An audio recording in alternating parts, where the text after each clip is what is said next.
Police आयुक्तालय Jaipur crime branch की CST team द्वारा ड्रग माफियाओं के खिलाफ बड़ी कार्रवाई। अतिरिक्त पुलिस आयुक्त दिंगत आनंद ने बताया कि ऑपरेशन क्लीन स्वीप के अंतर्गत जयपुर शहर से नशीले मादक पदार्थों की सप्लाई और बिक्री करने वालों के खिलाफ बड़ी कार्रवाई करते हुए पुलिस थाना शिवदासपुरा में अफीम डोडा की खड़ी फसल के 41,874 हरे पौधे सहित 2 आरोपियों को गिरफ्तार किया गया। पुलिस थाना हरमाड़ा ने 3 अंतर्राज्यीय तस्कर गिरफ्तार किए, जिनके पास से 40 किलो 300 ग्राम गांजा भी बरामद किया। तीनों तस्कर एक लग्जरी वाहन में छुपाकर यह गांजा ले जा रहे थे। वहीं एक और पुलिस थाना करधनी ने 3 अन्य अभियुक्तों को गिरफ्तार किया है, जिनके पास से एक लग्जरी कार में 28.50 मिलीग्राम स्मैक बरामद की। पुलिस थाना कानोता में 42 लीटर हथकड़ी शराब, 2000 लीटर वॉश, अवैध निर्माण की भट्टियां नष्ट कर 2 आरोपियों को गिरफ्तार किया गया। नवभारत समाचार जयपुर राजस्थान से अशोक शर्मा की खास रिपोर्ट।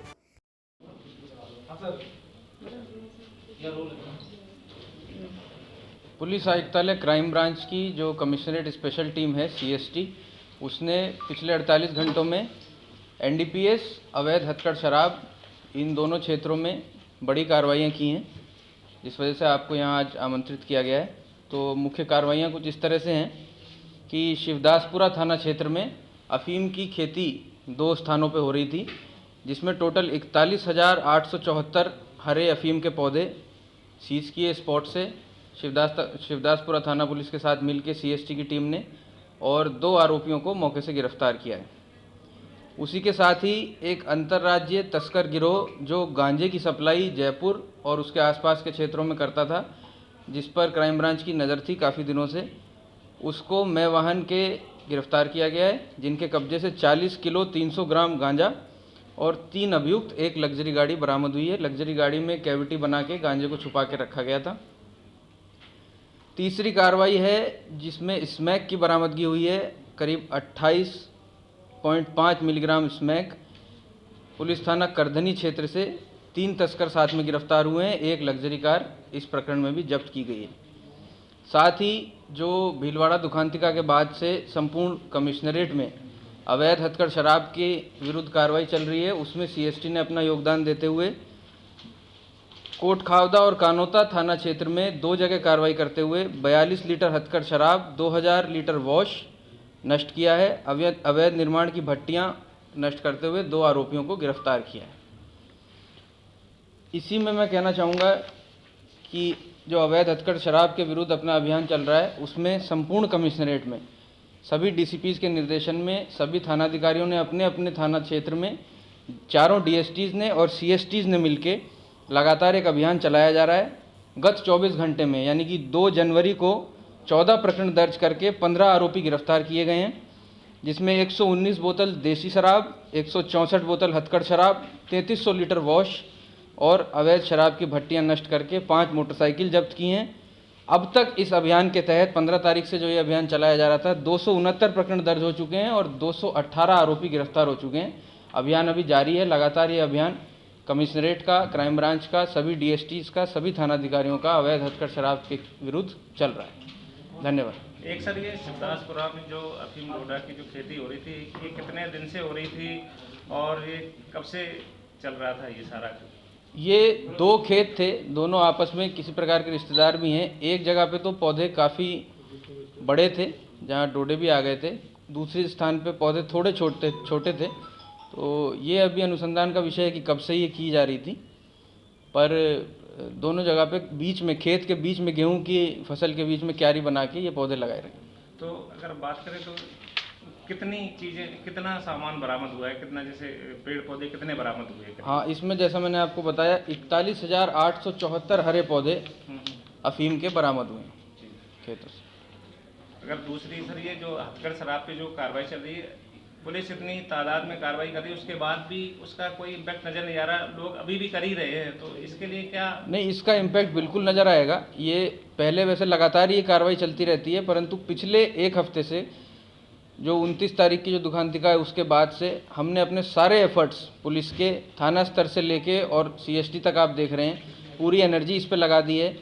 करीब डेली हज़ारों लीटर वॉश नष्ट किया जा रहा है, तो इसका इम्पैक्ट बिल्कुल नज़र आएगा, इस बार नज़र आएगा।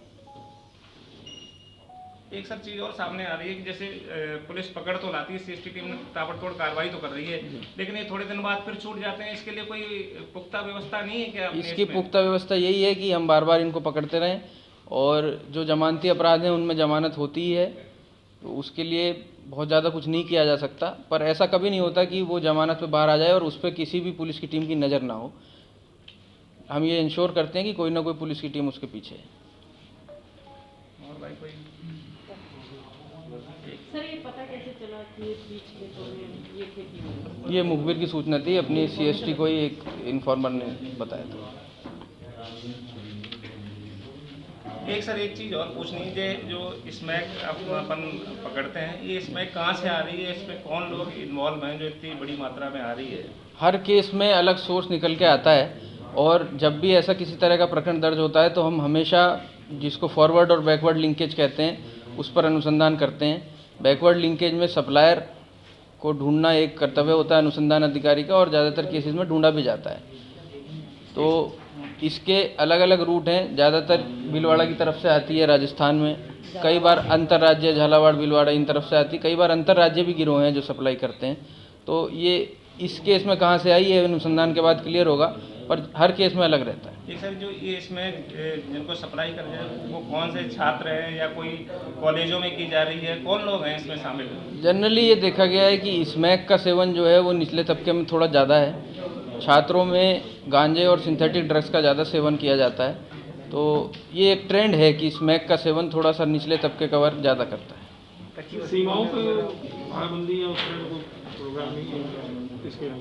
नाकाबंदी नहीं, जो बाड़ेबंदी नाकाबंदी नाकाबंदी हमेशा ही उस तरफ से ज़्यादा पुलिस लगभग रोज़ ही करती है। जो जिले की सीमा होती हैं उन पर हर पुलिस अपनी नाकाबंदी करती है, पर रिजल्ट तभी मिलता है जब किसी सूचना या सूचना के आधार पर नाकाबंदी की जाए। सीमा से बाहर हो क्या दिखता है ना, मध्य प्रदेश हर अपराध का अलग मोडस ऑपरेंडी रहता है, कहीं कैविटी में, कहीं किसी तरह से, तो क्योंकि स्मैक बहुत कम क्वांटिटी में ही ट्रांसपोर्ट की जाती है, इसलिए वो थोड़ा सा चैलेंज है। सर इनके पास कुछ रकम भी बरामद हुई है क्या? इनमें से किसी केस में रकम का कोई उल्लेख अभी नहीं है अनुसंधान में। क्या चीज़? कीमत आपकी गई है। जैसे गांजा है तो इसकी खरीद करीब 10,000 प्रति किलो के रेट पे होती है और बेचान 18,000 के रेट पे होता है। पौधों के तो कोई कीमत आकलन करना थोड़ा मुश्किल है। स्मैक के भी क्वालिटी के हिसाब से रेट डिफर करते हैं, तो वो जांच के बाद पता चलता है कि किस क्वालिटी की स्मैक। सर जैसे कि पता लगा कि आपने 2 केस ऐसे बताए जिनमें लग्जरी कारों में ले जाया जा रहा था, तो सर मतलब और भी ऐसे होंगे जो और भी लोग होंगे जो लग्जरी कारों से ही ऐसा अमूमन देखा है कि पता लगेगा अपन कैसे पकड़ेंगे, रास्ते पुलिस कैसे कार्रवाई कर पाएगी उन पर? हाँ, ऐसा अमूमन ही देखा है कि जो कम क्वांटिटी में जो तस्करी करते हैं वो नाकाबंदी वाला लग्जरी गाड़ियों में कैविटी बना लेते हैं विशेष तरह की। तो इन्फॉर्मेशन अगर अपने पास पिन पॉइंट होती है तो उसकी सघन तलाशी में मिल जाता है वो। तो एक सर जो अभी 3-4 दिन पहले सीएसटी टीम ने बहुत बड़ी कार्रवाई की थी, 20 क्विंटल से ज़्यादा गांजा पकड़ा था। ये कब से चल रहा था, कितने जनों को सप्लाई होना था, ये बड़ी तादाद है, ये इसका नेटवर्क क्या है? मतलब नेटवर्क इसका जो जिस आसूचना पे हमने कार्रवाई करी थी उसमें अपने पास सूचना ये आई थी कि उड़ीसा के कुछ जिलों से भारी मात्रा में गांजा कई राज्यों से होते हुए राजस्थान में एंटर करता है। तो तकनीकी सर्विलांस के आधार पे उसको दस्तयाब किया गया था। उसकी डिलीवरी नागौर डिडवाना में ही होनी थी और रिसीवर को भी अरेस्ट किया गया है इस मुकदमे में डिडवाना पुलिस के द्वारा।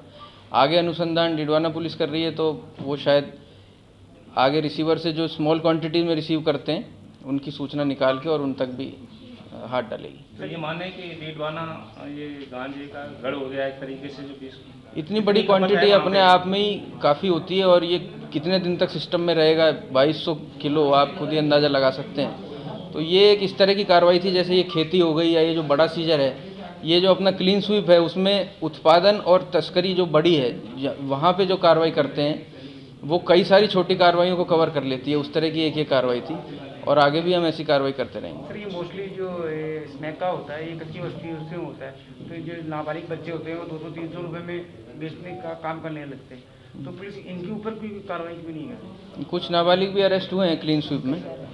मैं जब 500 का आंकड़ा हुआ था तब शायद वो पूरी डिटेल भी दी थी। नाबालिग भी कई बार अरेस्ट होते हैं इसमें। तो जो हथकड़ शराब में और जो बाजार में जो शराब होती है इनमें रेट में कितना डिफरेंस होता है, क्योंकि लोग हथकड़ शराब की प्रोसेस क्या है, इसका डिलीवरी का क्या सिस्टम होता है?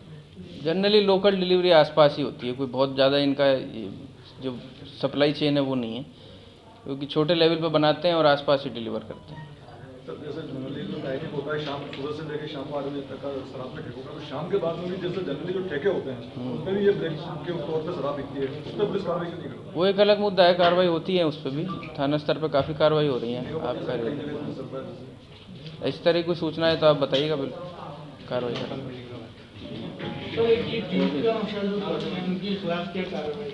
किसका नशा? ये स्मैक चरस गांजा तो चलिए प्रश्न है, लेकिन एक ट्यूब जो आती है सोल्यूशन के लिए, इस तरीके की आजकल ये ज़्यादा नशा जो छोटे बच्चे नौजवान पीढ़ी है, डाइल्यूटर जिसको कहते हैं, डाइल्यूटर एक बैंड नहीं है एनडीपीएस में, वो एक इस तरह की चीज़, मान लीजिए आपकी किसी लीगल चीज़ को इलीगल काम के लिए इस्तेमाल कर लिया जाए तो उस पर अंकुश लगाना काफ़ी मुश्किल है, उसमें सामाजिक दायित्व काफ़ी बढ़ जाता है, क्योंकि जैसा आप बता रहे हैं ये बच्चे स्कूल गोइंग चिल्ड्रन जो है उनमें ज़्यादा, ये स्टेशनरी की दुकानों पर मिलता है।